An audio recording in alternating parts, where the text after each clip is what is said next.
यहाँ से हम लोग देख रहे थे यूपी पीसीएस का जो जीएस वर्ल्ड का पेपर था, ठीक है, इसका हम लोग पार्ट 1 करीब कवर कर चुके हैं। टेस्ट 1 है और इसका पार्ट 1 कहने का मतलब है 150 क्वेश्चन होते हैं, तो हम लोगों ने 75 के आसपास क्वेश्चन इसे कवर किए थे, ठीक है। उसके आगे के हम लोग कवर करेंगे, जैसे यहाँ पर एंशिएंट हिस्ट्री और मिडिवल हिस्ट्री के यहाँ पर क्वेश्चन आपको देखने को मिलेंगे, ठीक है। कुछ करंट अफेयर्स भी यहाँ पर इसमें शामिल होगा, राइट। तो स्टार्ट करते हैं क्वेश्चन। और हम लोग पार्ट 1 देख चुके हैं। अगर पार्ट 1 आपने नहीं देखा है तो पार्ट 2 करो, तो पार्ट 2 कर लो, उसके बाद पार्ट 1 भी देख सकते हो, या पार्ट 1 पहले कर लो, पार्ट 2 भी कर सकते हो। तो यहाँ पर टेस्ट सीरीज में आप कोई भी क्वेश्चन पहले भी उठा सकते हो, है ना, पहले बात के सीरीज में रख सकते हो, क्योंकि यहाँ पर जो सिलेबस है उसके अकॉर्डिंग यहाँ पर मिला के दिया जाता है। एनसीईआरटी और मिडिवल का है ना, तो आप कोई भी पहले कर सकते हो, पार्ट 2 कर लो या पार्ट 1 कर लो। तो क्वेश्चन सब इसी टेस्ट के हैं, है ना। आते हैं क्वेश्चन नंबर, स्टार्ट करते हैं आगे से जो एंड किए थे पहले पार्ट से। 78 नंबर क्वेश्चन है यहाँ से। इसमें बोले होयसल राजवंश की राजधानी कहाँ स्थित थी? करेक्ट आंसर हो जाएगा ये स्थित थी होयसल जो वंश है, आधुनिक कर्नाटक क्षेत्र की राजधानी द्वार समुद्र आधुनिक हलेबीडु थी। और यहाँ जो विष्णुवर्धन था उसने इस वंश का एक महत्वपूर्ण शासक मानते थे। बी करेक्ट द्वार समुद्र इसका सही आंसर होगा। क्वेश्चन नंबर 78 हो गया। 79 नंबर, सुप्रसिद्ध विरूपाक्ष मंदिर और पडक्कल के स्मारकों के संबंध मुख्य रूप से किस काल से है? आंसर 79 का हो जाएगा, ये होगा बी चालुक्य, इसका सही आंसर होगा, ठीक है। 79 वास्तुकला की बेसर शैली का विकास चालुक्य काल में हुआ था और पडक्कल के मंदिर और विरूपाक्ष मंदिर चालुक्यकालीन स्थापत्य कला के बेहतरीन एग्जाम्पल माने जाते हैं। 79 का क्या होगा? बी करेक्ट है।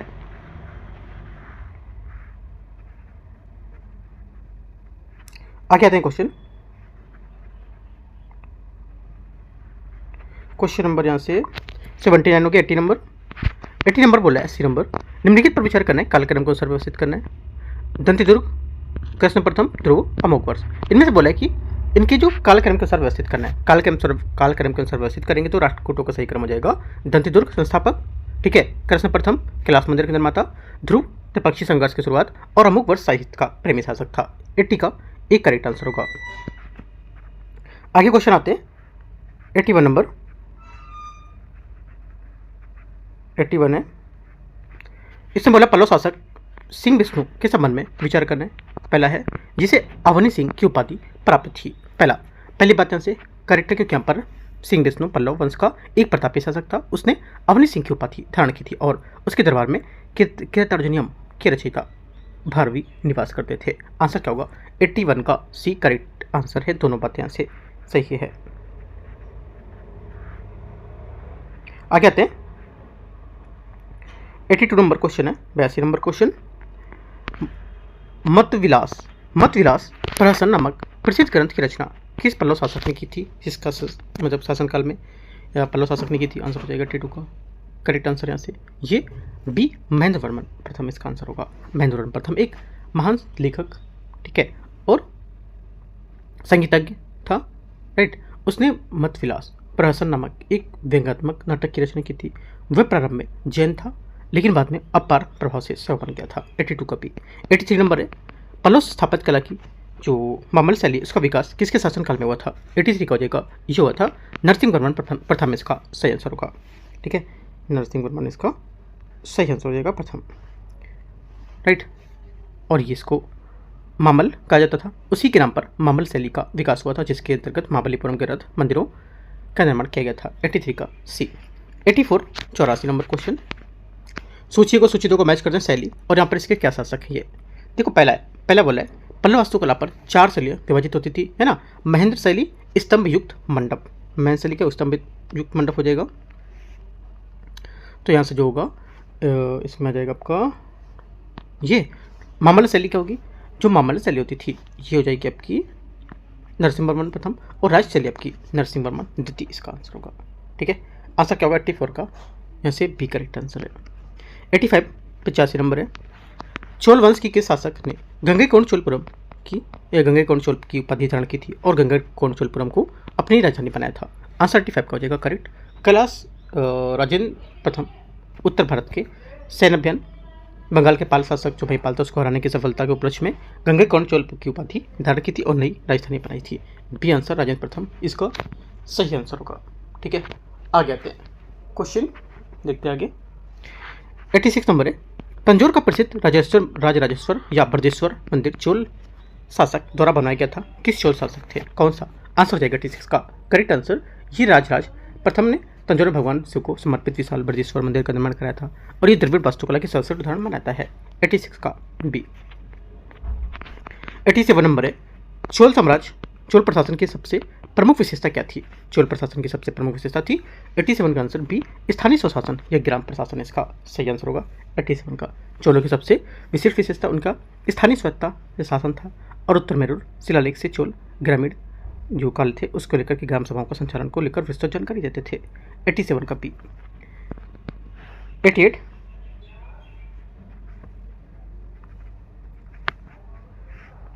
88 नंबर देखते हैं।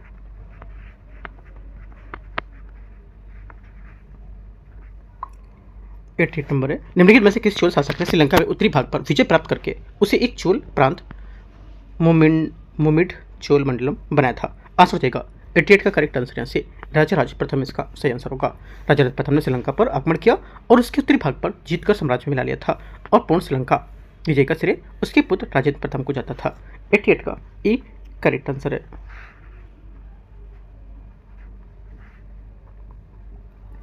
आगे आते हैं क्वेश्चन 89 नंबर, चोलकालीन विलाल शब्द का प्रयोग किसके लिए किया जाता था? आंसर हो जाएगा 89 का करेक्ट आंसर बी, धनी किसान इसका सही आंसर होगा। ठीक है, धनी किसान क्या होगा इसका करेक्ट आंसर होगा। चोलकाल में विलाल जाति के धनी किसानों को केंद्रीय सरकार की देखरेख नाडु प्रशासनिक इकाई कामकाज काफी नियंत्रण हासिल था। 89 का बी करेक्ट होगा। आगे आते क्वेश्चन 90 नंबर,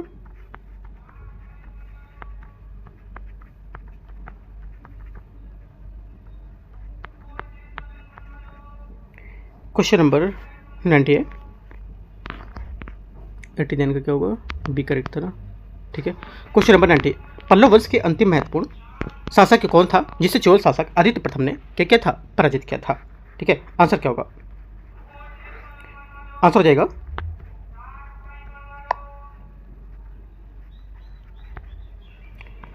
जाएगा आपका यहाँ से 90 का करेक्ट आंसर बी करेक्ट है, अपराजित। ठीक है, अपराजित क्या होगा यहाँ से सही आंसर होगा इसका राइट 90 का, क्योंकि पल्लव वंश का अंतिम शासक अपराजित वर्मन था।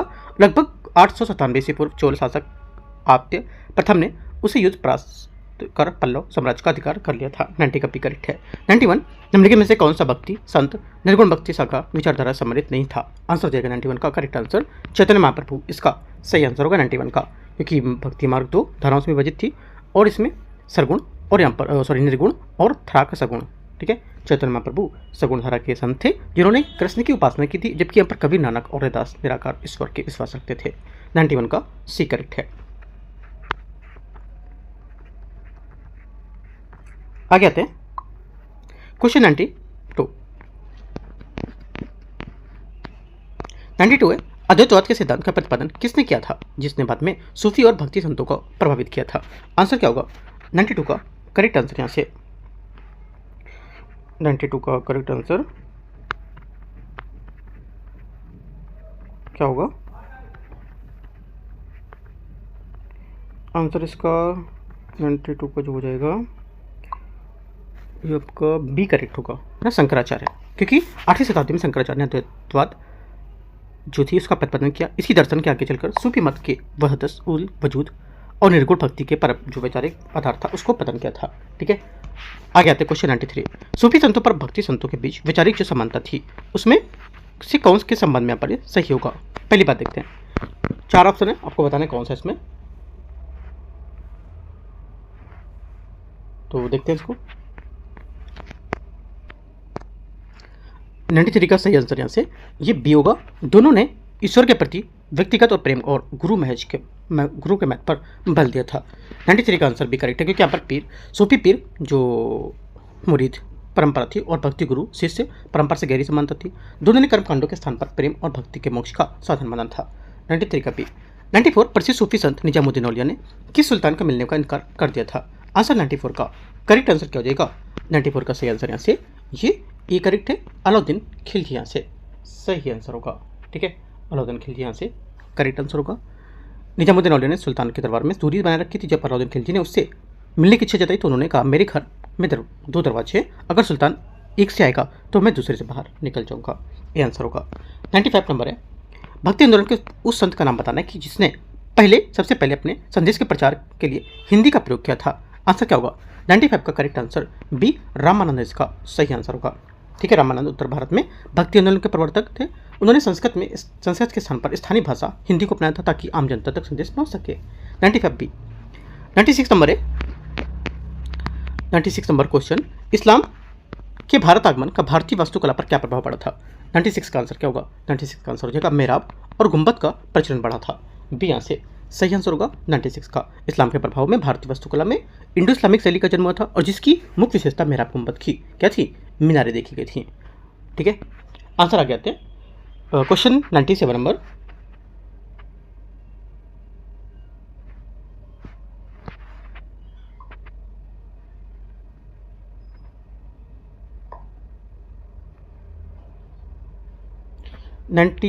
है, वहदत उल वजूद अस्तित्व की एकता का सिद्धांत किस सूफी संप्रदाय से अधिक गहराई से जुड़ा हुआ है? ठीक है, क्या होगा? आंसर हो जाएगा यहाँ से 97 का सही आंसर ये बी करेक्ट है। चिश्ती इसका आंसर होगा, है ना। चिश्ती संप्रदाय ने संतों में वहदत उल वजूद को माना जो हिंदू दर्शन के अद्वैतवाद के समान था और इसलिए चिश्ती भारतीय समाज में सबसे अधिक लोकप्रिय हुआ था। 97 का बी करेक्ट है।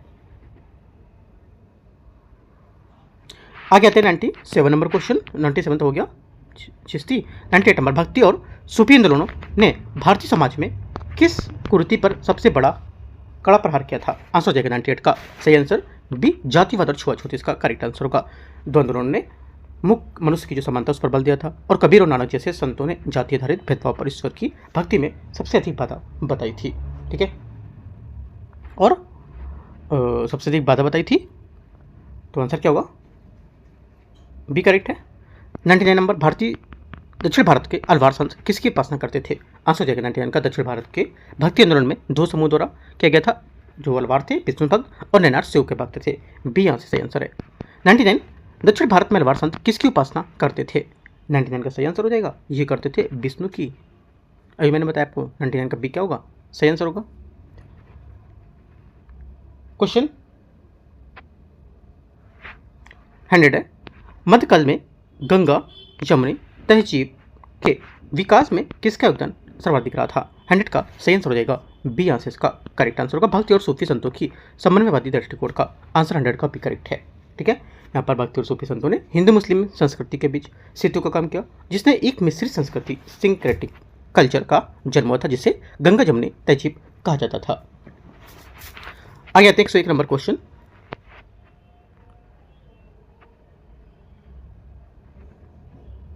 एक नंबर क्वेश्चन हो जाएगा यहाँ से। सूची को सूची दो को मैच करते हैं। पहली बात है वेद, और यहाँ से इसका बोला है कि ब्राह्मण ग्रंथ कौन कौन से थे। पहला क्या हो जाएगा? पहला हो जाएगा 101 का, इसमें ये आपका ऋग्वेद यहाँ पर जो है सही सम्मिलित है, तो सही सम्मिलित होगा कौन सा देख लेते हैं। ऋग्वेद आपका हो जाएगा कौशिकी ब्राह्मण। यजुर्वेद, ऐसे क्वेश्चन इस टाइप का ऋग्वेद को लेकर के यूपीएससी ने पूछा है। भी 2 दिन पहले पेपर हुआ था, 2 दिन पहले क्या, कल कब हुआ था? हाँ 2 दिन पहले हुआ था, उसमें पूछा गया प्रीलिम्स में 26 वाले में। यजुर्वेद क्या होगा? यजुर्वेद आपको हो जाएगा शतपथ ब्राह्मण, लेकिन इतना आसान नहीं था क्वेश्चन वो। सामवेद आपका षड्वेद ब्राह्मण है ना, और अथर्ववेद आपको गोपद ब्राह्मण। करेक्ट आंसर 101 का बी सही है। 102 नंबर है, बुद्ध के जीवन के संबंधित दिए गए घटना को और प्रतीक के बारे में कौन सा चिन्ह यहाँ पर सम्मिलित कर रहा है? घटना, उनके प्रतीक चिन्ह कौन कौन से हैं? 102। ज्ञान क्या होगा? पीपल बोधिवृक्ष। ठीक है, तो क्या होगा? गलत है, अच्छा सही तो है, ज्ञान बोधिवृक्ष सही बात है। जन्म के क्या होगा? जन्म का कमल व सांड। ठीक है, सही है। मृत्यु के क्या होगा? स्तूप, पर चिन्ह नहीं होगा। ग्रह त्याग के क्या होगा? घोड़ा, सही है। 1 2 4 सही है। आंसर क्या होगा? सी करेक्ट हो जाएगा।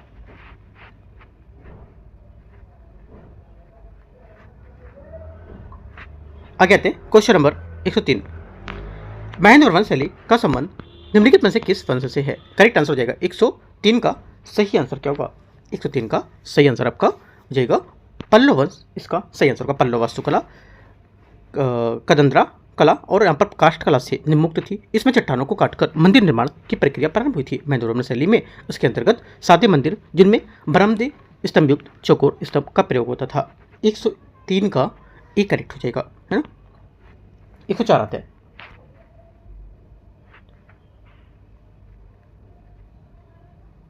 आंसर आगे देखते हैं।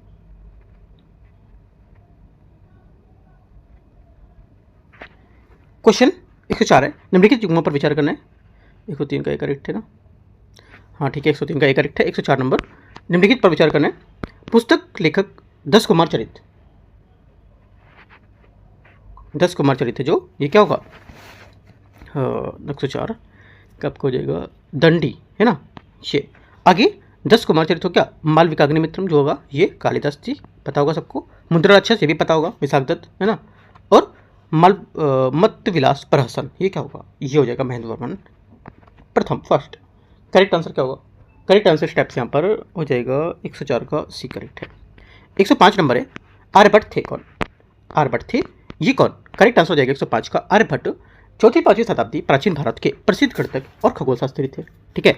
और उन्होंने अपनी पुस्तक आर्यभट्टी में बताया था कि सूर्य स्थिर है और पृथ्वी घूमती है। उन्होंने चंद्रग्रहण तथा सूर्यग्रहण के कारणों का तथा पृथ्वी की परिधि का भी पता लगाया था। इन्होंने त्रिकोणमिति जन्मदाता भी माना जाता है। आंसर 105 का बी करेक्ट है। 106, निम्नलिखित में से कौन एक इल्बारी तुर्क था? इनमें से कौन इल्बारी तुर्क था? आंसर 106 का हो जाएगा बी। यहाँ से गयासुद्दीन बलबन करेक्ट आंसर होगा, ठीक है। गयासुद्दीन बलबन एक इल्बारी तुर्क था जिसे मंगोलों द्वारा दास बनाकर बेच दिया गया था। अब बलबन अपनी योग्यता के बल इल्तुतमिश के चालीसा दल इल्तुतमिश को सही प्रशासनिक कार्यों को संबंधित नीति निर्माण में सहायता करता था। परंतु जब बलबन स्वयं शासक बना तो उसने देवी स्वरूप जो था उसका देवी स्वरूप को अपनाया था और चालीसा को समाप्त कर दिया था। 106 का बी करेक्ट है।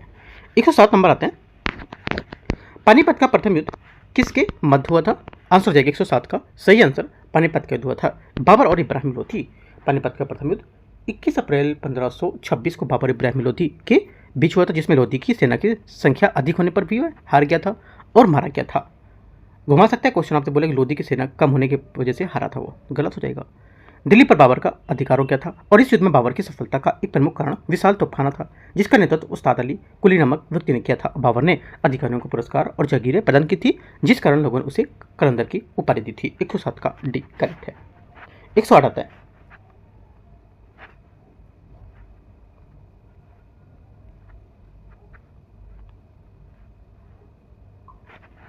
एक सौ आठ है, निम्नलिखित संतों को उनके कालक्रम के अनुसार आयोजित करना है। 108 का आंसर हो जाएगा क्या? देखो, पहला नामदेव है ना, नामदेव क्या होगा? नामदेव का समय कितना था? 1270 से 1350, राइट। उसके बाद आपका हो जाएगा, नामदेव के बाद आपका होगा कबीर है ना, कबीर होगा, ठीक है। उसके बाद क्या होगा? नामदेव, कबीर, इसके बाद चौथा में आपका नानक, उसके बाद आपका तीसरा मीराबाई। आंसर यहाँ से क्या होगा? 108 का सी करेक्ट है, ठीक है। 109 आता है, 109 नंबर है, विजयनगर शहरी के अंतर्गत निर्मित यहाँ पर मंदिरों की मुख्य विशेषताएं शामिल नहीं है, कौन सी? 109 का आंसर हो जाएगा यहाँ से करेक्ट। ये डी इसका अनेक प्रसारणों से निर्मित स्तंभ इसका आंसर होगा, ठीक है, क्योंकि विजयनगर साम्राज्य के शासक कला और वास्तुकला के महान संरक्षक थे, ठीक है। और इनकी राजधानी हम्पी थी। चोल, होयसल, पांडे, चालुक्य स्थापत्य शैली की विशेषताओं में उसमें संयोजित किया था। मंदिरों के अग्रभाग को गोपुरम कहते थे, जो सभी दिशाओं में एक ओर से बनाते थे। इनमें एकाश्म पाषाण स्तंभ और संलग्न दीवारें बड़ी मात्रा में पाई जाती थी। 109 का डी करेक्ट हो जाएगा। 110 नंबर क्वेश्चन है, 110 है, निम्नलिखित पर विचार करना। दिगंबर संप्रदाय के अनुसार मोक्ष प्राप्ति के लिए वस्त्रों को त्यागना आवश्यक होगा। पहला आंसर स्टेटमेंट करेक्ट है, क्योंकि श्वेतांबर संप्रदाय के मोक्ष प्राप्ति के लिए वस्त्रों का त्यागना आवश्यक है न मानते हुए कौवल्य प्राप्ति हेतु भोजन की आवश्यकता को मानने का सिद्धांत को शामिल करते थे। दोनों बातें यहाँ से क्या होगी? करेक्ट है। 110 का आंसर सी सही हो जाएगा। श्वेतांबर संप्रदाय के अनुसार केवल प्राप्ति के बाद भी भोजन की आवश्यकता होती थी, ठीक है। 110 का आंसर क्या होगा? आंसर हो जाएगा 110 का यहाँ से सी करेक्ट है। आगे आते हैं क्वेश्चन 111, भारत में मुस्लिम शासन की स्थापना का श्रेय किसे दिया जाता है? आंसर हो जाएगा 111 का सही आंसर ये दिया जाता है महमूद गजनवी को दिया जाता है।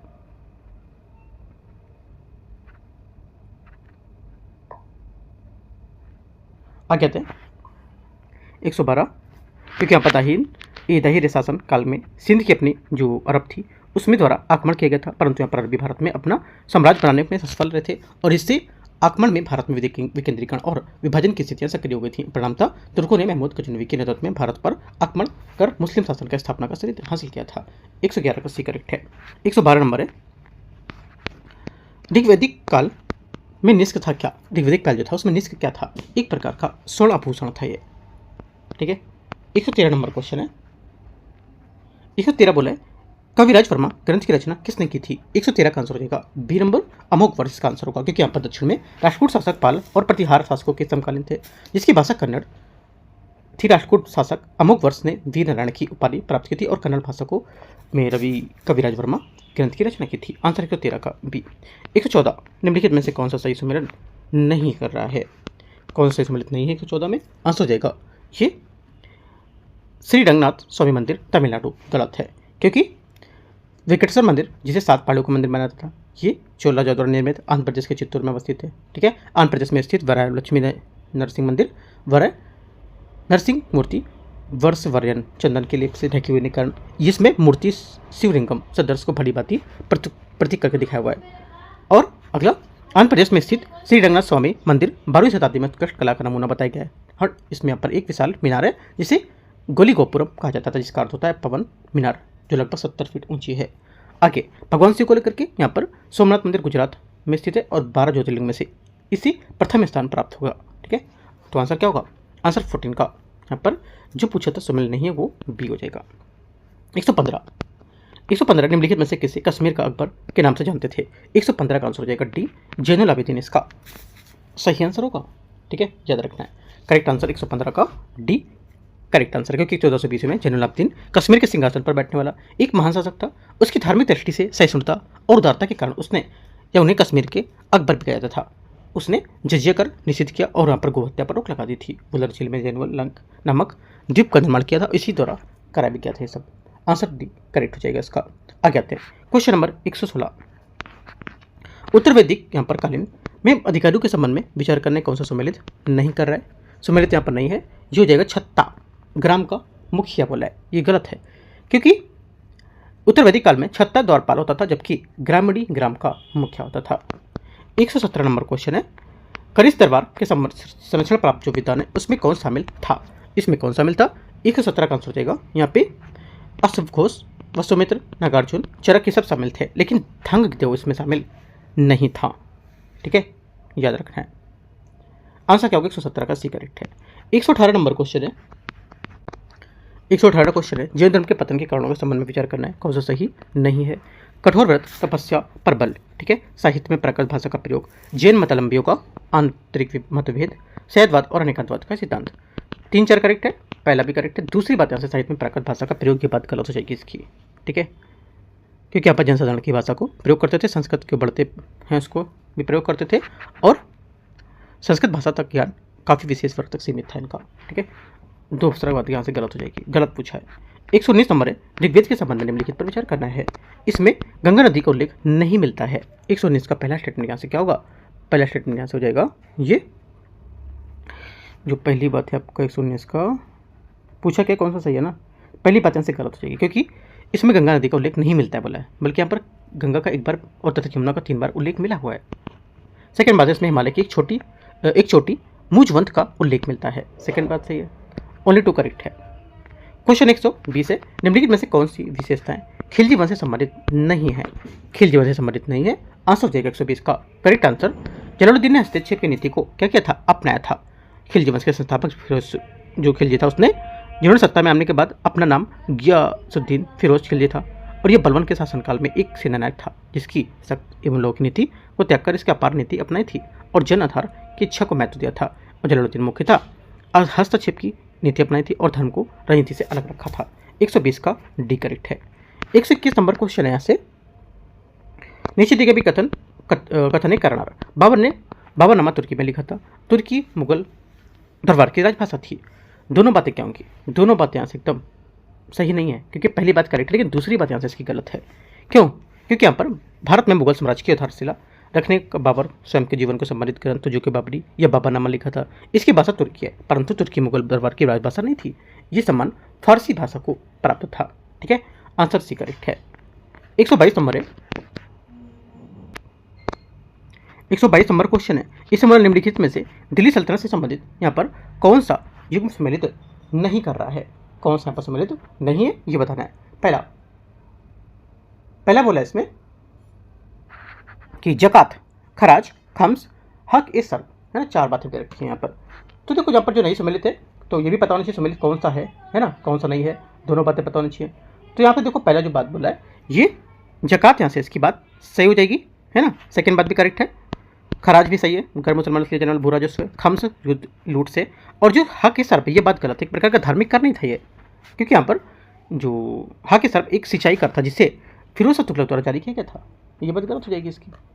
ठीक है, आंसर क्या होगा? आंसर आपको हो जाएगा इससे डी पूछा था, गलत तो डी हो गया।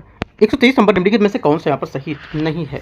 123 सही नहीं है, ये हो जाएगा विशिष्टाद्वैतवाद वल्लभाचार्य, इसका गलत होगा, बाकी सब करेक्ट है। तो क्या होगा विषय का विशिष्टाद्वैतवाद का? इसका हो जाएगा करेक्ट आंसर 123 का डी, है ना, ऐसे आंसर होगा राइट 123 का, क्योंकि यहाँ पर विशिष्टाद्वैतवाद का मत रामानुजाचार्य का था जो वैष्णव संत से थे, और शुद्धाद्वैतवाद का वल्लभाचार्य जी से था जो कृष्ण भक्ति में विश्वास रखते थे। ये सब बातें आपको याद रखनी है। आगे आते हैं question number 124, 124 number question. Ashok द्वारा निर्मित स्तंभ की विशेषताओं का अंतर्गत शामिल नहीं है कौन सी? आंसर हो जाएगा यहाँ से शामिल जो नहीं है वो, जो शामिल इसमें नहीं है 124 का करेक्ट आंसर होगा आपका सी। यहाँ से स्तंभों के शीर्ष मानव आकृति, इसका सही आंसर होगा सी नंबर 124 का, क्योंकि यहाँ पर अशोक द्वारा निर्मित स्तंभों में चुनार और बलुआ पत्थरों को प्रयोग किया गया था जो अत्यधिक चमकदार और एकास्म प्रस्तर से बने होते थे। प्रस्तर मतलब पत्थर, और इन ललाट के ऊपर वृत्ताकार आधार होता था जिसे अकीनस या अनेकस के रूप में जानते थे। ठीक है, इसमें पशु की मूर्तियाँ रखी होती थी। 125 है, निम्नलिखित में से किस स्थल पर हड़प्पा पूर्व और हड़प्पा कालीन दोनों संस्कृतियों के अवशेष मिलते हैं? आंसर हो जाएगा 125 का करेक्ट आंसर डी, बनावली, यहाँ से सही आंसर होगा। बनावली हरियाणा के फतेहाबाद जिले में स्थित है, और कालीबंगा के तरह हड़प्पा पूर्व और हड़प्पा कालीन दोनों संस्कृतियों के अवशेष मिले थे, और यहाँ पर जो की सर्वाधिक मात्रा प्राप्त हुई थी। आंसर 125 का डी। 126 नंबर है, सूची को सूची दो को मैच करना है, बौद्ध संगीति और इसके शासक कौन कौन सा है? 126 इसमें देखो पहला बोला है प्रथम अजातशत्रु, ठीक है, अगला द्वितीय आपको हो जाएगा कालाशोक, अगला प्रथम द्वितीय होगा, तृतीय नंबर अशोक, तीसरा अशोक, चतुर्थ आपको हो जाएगा कनिष्क का। करेक्ट आंसर 126 का सही आंसर यहाँ से क्या होगा? बी करेक्ट हो जाएगा। क्वेश्चन नंबर 127 है, सार्वजनिक वितरण प्रणाली का जनक किसे कहा जाता था? सार्वजनिक वितरण प्रणाली का जनक किसे कहा जाता था? आंसर हो जाएगा 127 का correct answer C, Jalaluddin Khilji, यहाँ से सही आंसर होगा। ठीक है, जलालुद्दीन खिलजी को सार्वजनिक वितरण प्रणाली का जनक कहा जाता था। उसने बड़े बड़े गोदामों का निर्माण किया, क्योंकि वो जानता था कि यहाँ पर जो केवल मूल नियंत्रण है उससे ही वस्तु कीमत नहीं, बल्कि यहाँ पर भंडारण से भी यहाँ पर आपातकालीन परिस्थितियों में निपटने में सहायक हो सकती है। 128 आते हैं, 128 से गुलामों को गुलाम किसे कहा जाता था? 128 का हो जाएगा, ये कहते थे सी इल्तुतमिश बरीतोर था, और कुतुबुद्दीन ऐबक की मृत्यु के समय वह गवर्नर था, और इसे दिल्ली सल्तनत का वास्तविक संस्थापक माना था। इसने लाहौर की बजाय दिल्ली को राजधानी बनाया था। इसे गुलामों का गुलाम इसलिए कहते थे क्योंकि यहाँ पर इसे तुर्कों के गुलाम कुतुबुद्दीन ऐबक का गुलाम था, और बाद में उसका दामाद बन गया था। 128 का सी करेक्ट है। 129 नंबर है, इसमें बोला है दीवाने को ही किस सुल्तान से संबंधित थे? करेक्ट आंसर 129 का ए, मोहम्मद बिन तुगलक, सही आंसर होगा। दीवाने को ही कृषि विभाग था जिसके अंतर्गत कृषि भूमि का विस्तार करना था और मालगुजारी सुदृढ़ करना था, और इस विभाग की स्थापना मोहम्मद बिन तुगलक द्वारा द्वाब क्षेत्र की समृद्धि को लेकर की गई थी।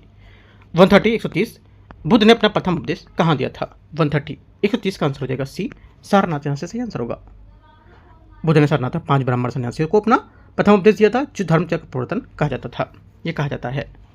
131 दक्षिण में विष्णु का अवतार किसे मनाता था? 131 का आंसर हो जाएगा बी, रामानुजाचार्य विशिष्टाद्वैतवाद में विश्वास रखते थे, और उन्होंने ईश्वर के साथ मनुष्य की आत्मा को एकीकृत न करते हुए आत्मा और ईश्वर को संबंध अग्नि और चिंगारी की तरह बताया था। रामानुजाचार्य सगुण भक्ति के विश्वास रखते थे और तप तपस्या द्वारा भक्ति के करने पर जोर देते थे, और इन्हें दक्षिण में विष्णु का अवतार भी मानते थे।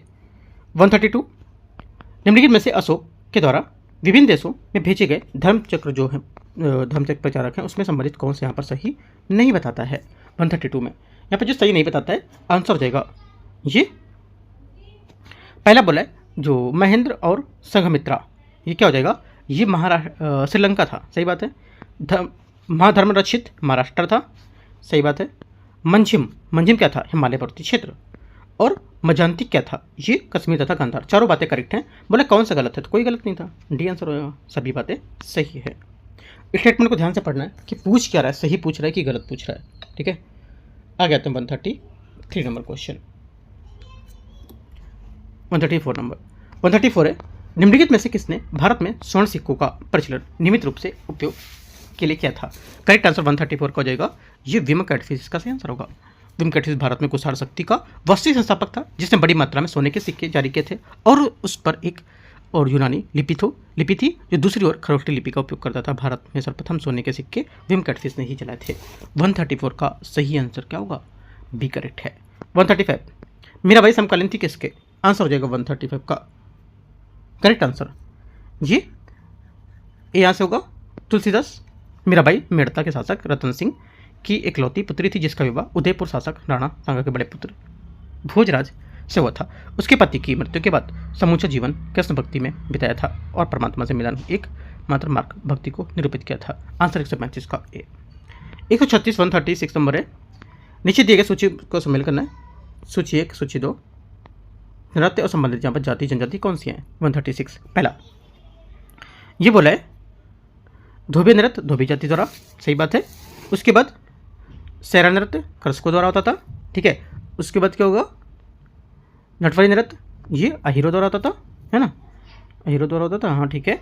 और चौरसिया नृत्य का कहारों द्वारा होता था। करेक्ट आंसर 136 का बी करेक्ट है।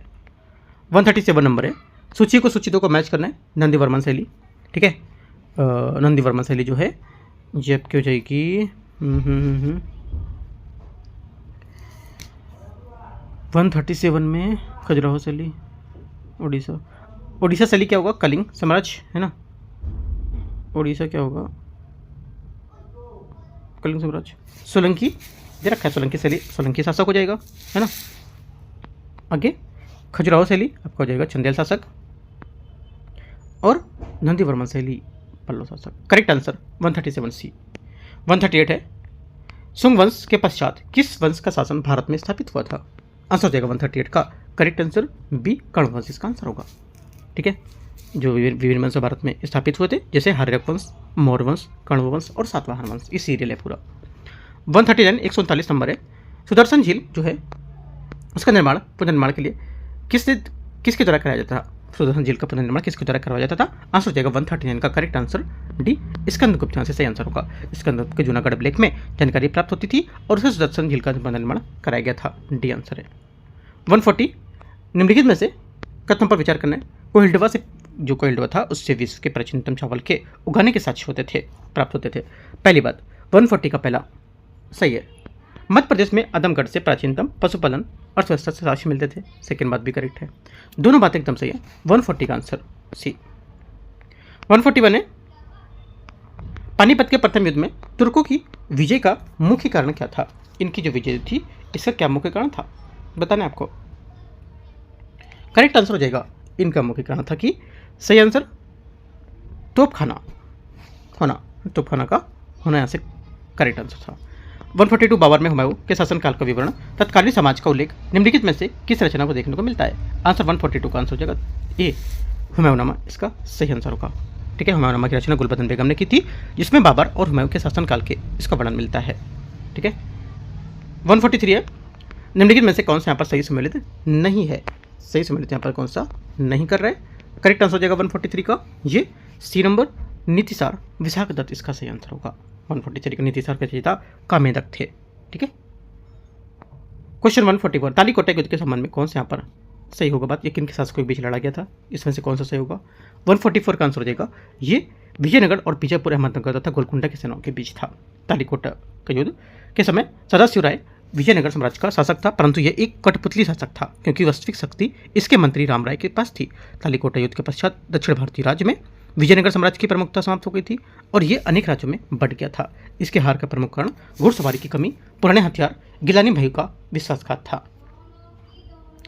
45 नंबर है 145 बौद्ध धर्म का पालना किसे कहा जाता था या किसे कहा जाता है। आंसर हो जाएगा कौशाम्बी को।